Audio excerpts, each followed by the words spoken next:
Qual é o entendimento dos tribunais e especialmente do Superior Tribunal de Justiça sobre infecção hospitalar? Vamos tratar desse assunto agora, acompanhem.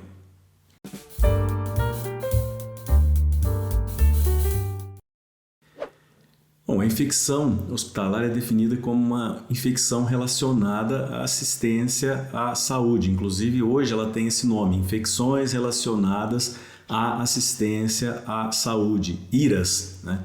Ela é adquirida depois do ingresso do paciente, a partir do momento em que o paciente passa a ser internado ou entra no ambiente hospitalar, até mesmo depois da alta, porque mesmo ele tendo uma infecção após a alta, ela pode ter sido adquirida durante a sua internação.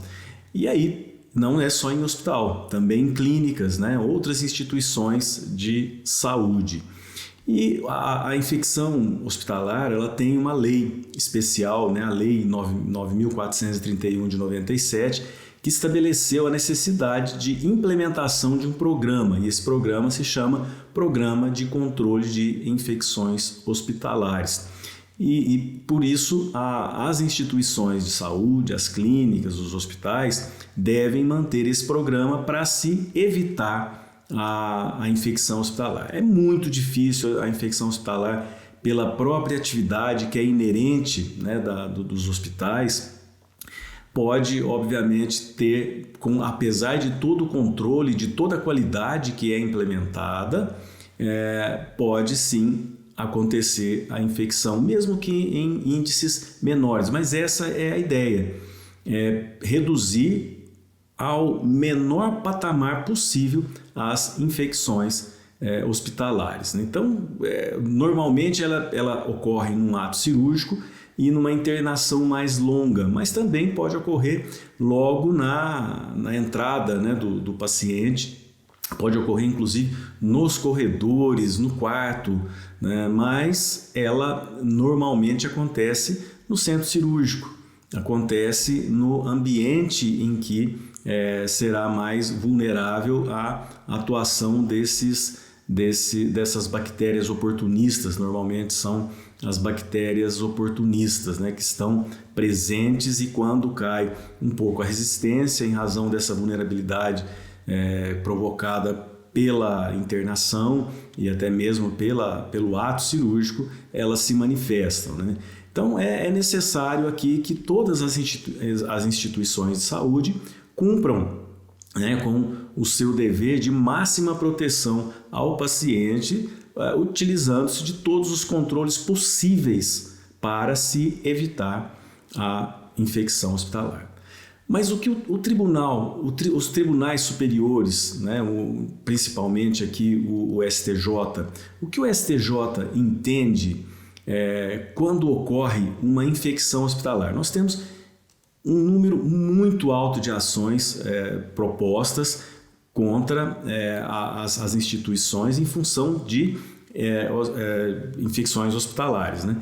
E o STJ entende, essa foi uma decisão, inclusive, da terceira turma do Superior Tribunal de Justiça, que entende que a responsabilidade dos hospitais e clínicas em caso de infecção hospitalar é objetiva. E o que é a responsabilidade objetiva? É aquela que existe, que independentemente de culpa, portanto a culpa é presumida. Só que esta responsabilidade presumida, ela também cabe excludentes. Nós vamos falar daqui a pouquinho, quando nós verificarmos aqui o artigo 14 do Código de Defesa do Consumidor. Então, o entendimento dessa terceira turma do STJ foi de que o hospital responde objetivamente pela infecção hospitalar, pois esta decorre do fato da internação, não da atividade médica em si.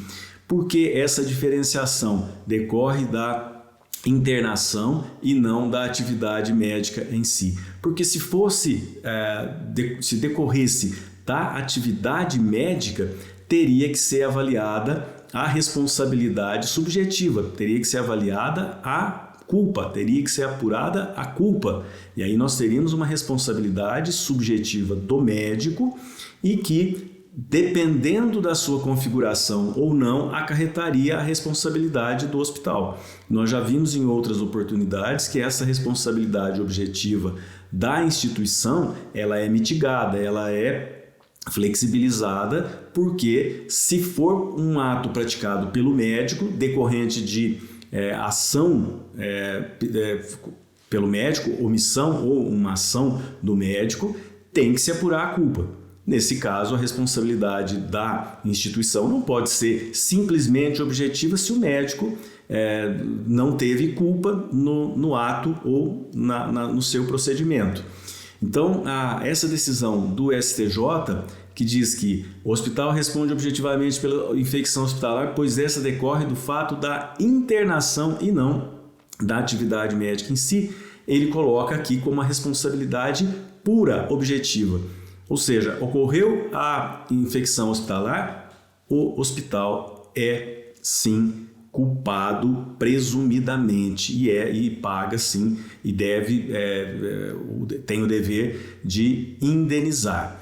Agora, nós sabemos que há situações em que podem ser consideradas as excludentes. Como isso está no nosso ordenamento? Está no artigo 14 do Código de Defesa do Consumidor, que determina que o fornecedor responde independentemente de culpa, portanto, responsabilidade objetiva, por defeitos dos seus serviços e que causa danos aos consumidores. Então, nesse caso, o paciente é consumidor, o hospital é fornecedor, portanto, há a obrigação de indenizar. Essa obrigação é objetiva, independentemente de culpa, portanto, a culpa é presumida. Só que nós não podemos esquecer que para se configurar um erro médico, para se configurar uma responsabilidade da instituição, né, o dever de indenizar por uma responsabilidade civil,